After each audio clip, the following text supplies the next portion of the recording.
મારી ચેનલ હસુ પટેલમાં આપનું સ્વાગત છે। આજે હું તમારી સાથે શેર કરવાની છું પોટેટો બાઇટ્સ બનાવવાની રેસીપી। તો ચાલો જોઈએ પોટેટો બાઇટ્સ બનાવવા માટે કઈ કઈ વસ્તુઓનો કેટલા પ્રમાણમાં ઉપયોગ કરવાનો છે। પોટેટો બાઇટ્સ બનાવવા માટે મેં અહીં 500 ગ્રામ બટેટા લીધા છે, 5-6 લીલા મરચાં લીધા છે, આદુનો ટુકડો અને લસણની કળી લીધેલી છે, હિંગ લીધેલી છે, ખાંડ અને લીંબુ લીધા છે, તેલ લીધું છે, લીલા ધાણા લીધા છે, ચણાનો લોટ 1 વાટકો લીધો છે અને સ્વાદ અનુસાર નિમક, ધાણા જીરું અને હળદર લીધેલા છે। સાથે સાથે 1 ટીસ્પૂન લાલ મરચું પાવડર લીધેલો છે। બટેટાની છાલ દૂર કરી અને મેં એની જાડી સ્લાઇસ બનાવી લીધી છે અને આ રીતે વચ્ચેથી કટ લગાવી દીધી છે। સ્લાઇસમાં ભરવા માટે સ્ટફિંગ તૈયાર કરી લઈએ। તે માટે એક બાઉલમાં મેં ચણાનો લોટ લીધો છે, સ્વાદ અનુસાર નિમક, હળદર અને ધાણા જીરું ઉમેર્યા છે, લાલ મરચું પાવડર ઉમેરી દીધો છે, આદુ મરચાં અને લસણની પેસ્ટ ઉમેરી દીધી છે, લીલા ધાણા ઉમેરી દીધા છે, હિંગ ઉમેરી દીધી છે, ગરમ મસાલો,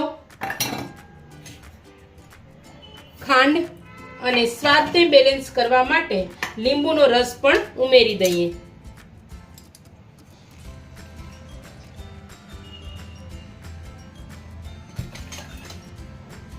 હવે તેલ ઉમેરી દેશું।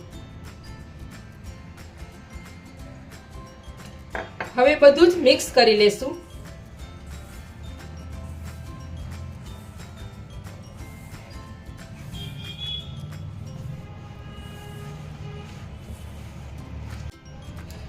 સ્લાઇસમાં ભરવા માટેનું સ્ટફિંગ તૈયાર થઈ ગયું છે। હવે આપણે આ સ્ટફિંગને સ્લાઇસમાં ભરી લેશું।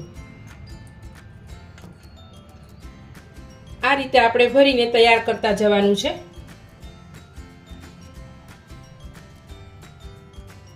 જે કોઈએ મારી ચેનલ સબસ્ક્રાઇબ ન કરી હોય તે લાઈક, શેર અને સબસ્ક્રાઇબ કરજો અને આ વિડીયો મિત્રો તથા ફેમિલીમાં શેર કરજો।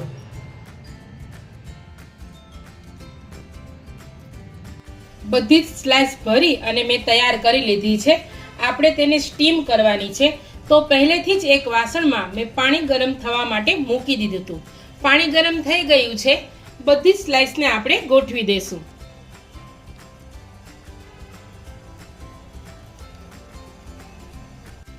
બધી જ સ્લાઇસને મેં ગોઠવી દીધી છે। હવે 10 થી 12 મિનિટ માટે મીડિયમ ફ્લેમ ઉપર આપણે એને થવા દેશું અને ઢાંકી દઈએ। 10-12 મિનિટ થઈ ગઈ છે અને સ્લાઇસ છે તે સ્ટીમ થઈ ગઈ છે।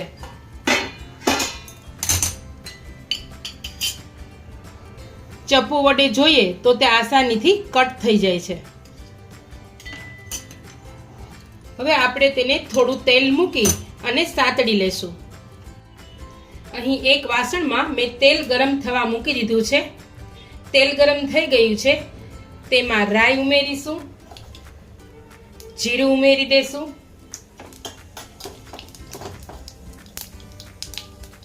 હિંગ ઉમેરી દેશું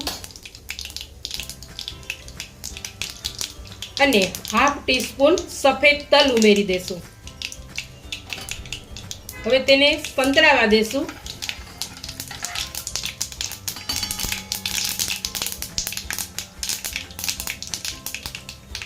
આપણે સ્લાઇસને સાતડી લેશું।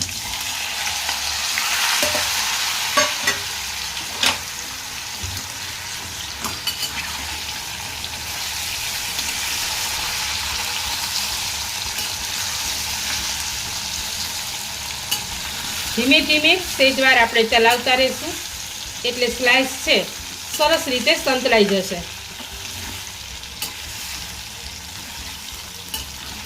સ્લાઇસ સારી રીતે સંતળાઈ ગઈ છે। હવે જે સ્ટફિંગ બચેલું હતું તે આપણે છાંટી દેશું।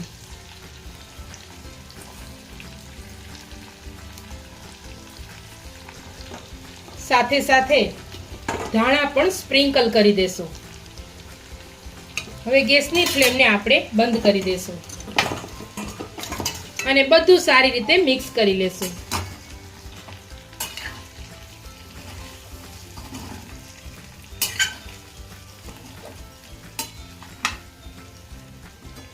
તો પોટેટો બાઇટ્સ તૈયાર થઈ ગયા છે.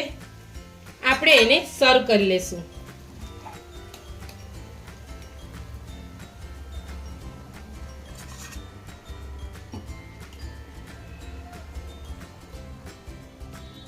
બાળકોને નાસ્તામાં આપીએ તો ખૂબ જ સરસ ટેસ્ટી લાગે છે અને સાથે સાથે આપણે રોટલી, ભાખરી કે પરોઠામાં સબ્જી તરીકે પણ ખાઈ શકીએ.